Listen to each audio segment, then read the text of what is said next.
Communications, electronics, real time governance శాఖ అమాత్యవర్యులు శ్రీ నారా లోకేష్ బాబు గారు. బాబు గారి తనయుడిగా కాదు, వారి యొక్క ఆలోచనలకు తనయుడుగా అన్నట్టుగా ఈ రాష్ట్ర అభివృద్ధికి కట్టుబడి నిబద్ధతతో కృషి చేస్తున్న శ్రీ నారా లోకేష్ గారిని మాట్లాడవలసిందిగా మనవి.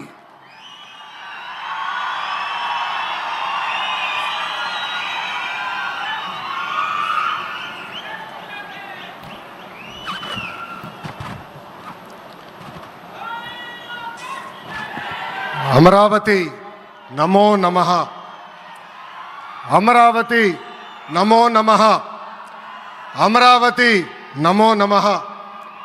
వేదిక మీదున్న ఆర్కిటెక్ట్ ఆఫ్ మోడర్న్ భారత్ గౌరవ ప్రధానమంత్రి నరేంద్ర మోడీ గారికి, మన పేదల నాయకుడు గౌరవ ముఖ్యమంత్రి చంద్రబాబు నాయుడు గారికి, నా అన్న గౌరవ ఉప ముఖ్యమంత్రి పవన్ అన్నకి,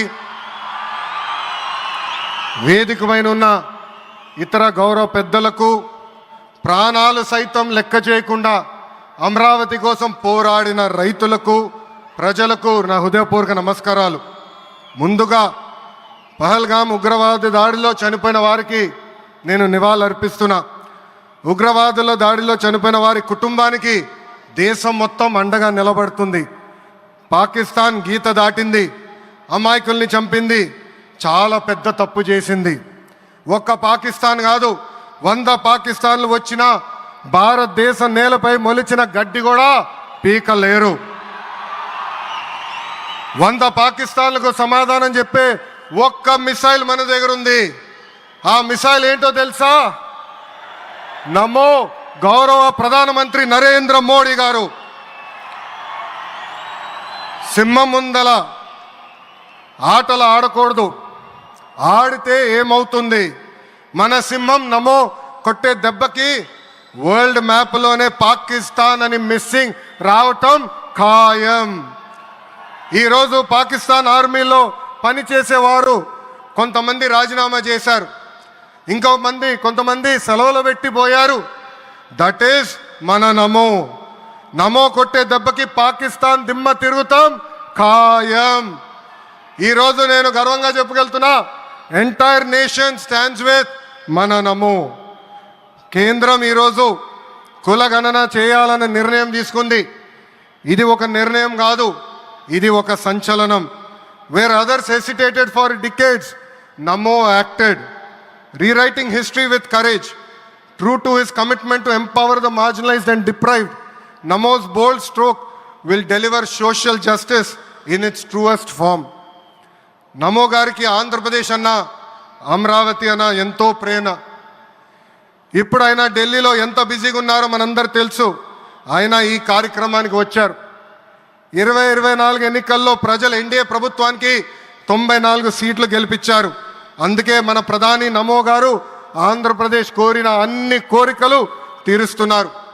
మొన్నే విశాఖపట్నానికి వచ్చి railway zone, NTPC green project, Nakkapalli bulk drug పార్క్కి నిధులు కేటాయించారు. ఏకంగా విశాఖపట్నం ఉక్కు ఫ్యాక్టరీని కాపాడారు. ఇప్పుడు అమరావతికి వచ్చి నిధులే కాదు పనులు కూడా ప్రారంభించబోతున్నారు. మనం ఒకసారి గతం కూడా గుర్తు చేసుకోవాలి. 2014లో రాష్ట్ర విభజన జరిగింది. కట్టుబట్టలతో మెడబట్టి మన బయటికి గెంటేశారు. ఎక్కడి నుంచి పరిపాలించాలో తెలియని పరిస్థితి. కానీ మన సిబిఎన్ గారికి సంక్షోభాలు కొత్త కాదు.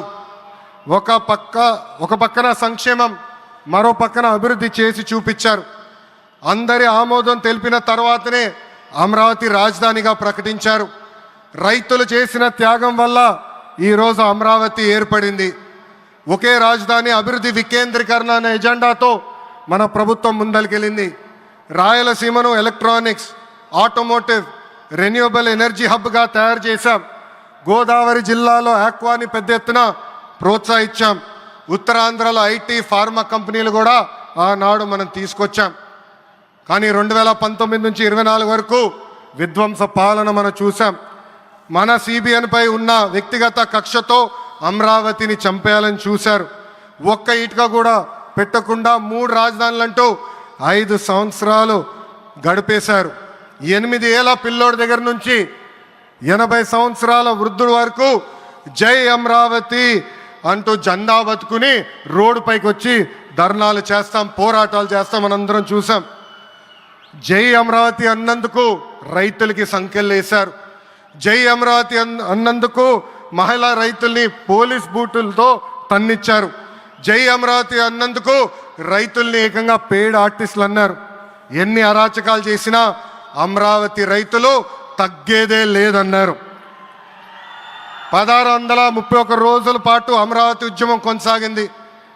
2070 మంది రైతులు చనిపోయారు. సుమారుగా 3000 మంది రైతుల పైన ఆనాటి ప్రభుత్వం దొంగ కేసులు పెట్టింది.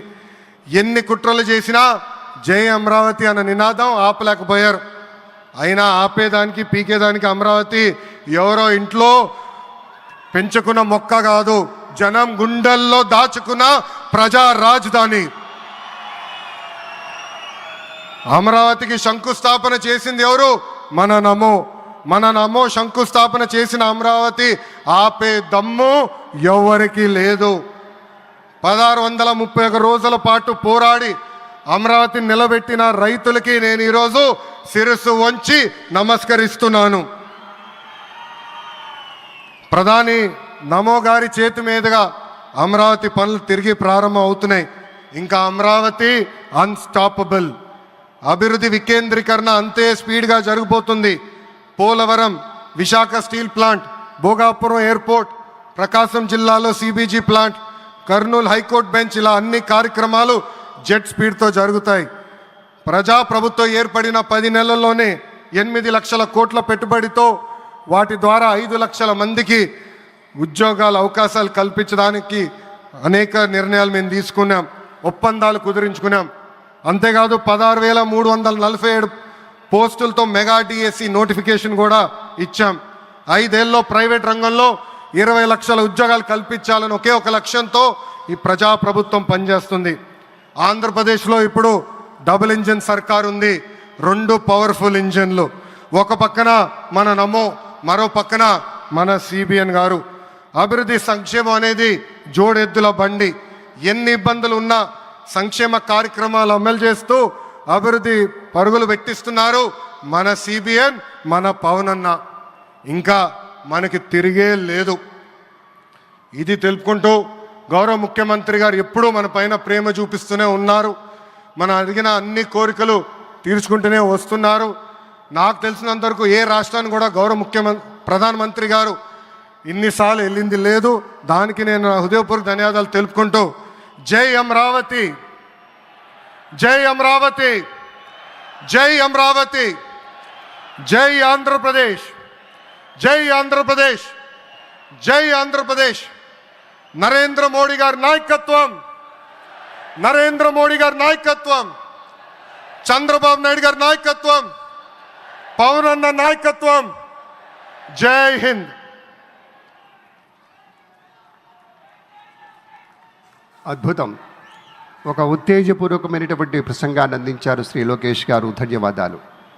ఇక తదుపరి తెలుగువారి గుండెల్లో, ఆంధ్రుల హృదయాల్లో చిరస్థాయిగా నిలిచిపోయేటువంటి ఒక నాయకుడు, ప్రజల గొంతుక శ్రీ పవన్ కళ్యాణ్ గారు. వారిలో ఉండేటువంటి స్ఫూర్తి, ప్రజల పట్ల ఉండేటువంటి భక్తి, సమాజంలో మార్పు తేవాలన్న తపన అమోఘం, అద్వితీయం. అటు సమాజంలో ఒక పవర్ఫుల్ లీడర్, వారి యొక్క సందేశాన్ని విందాం.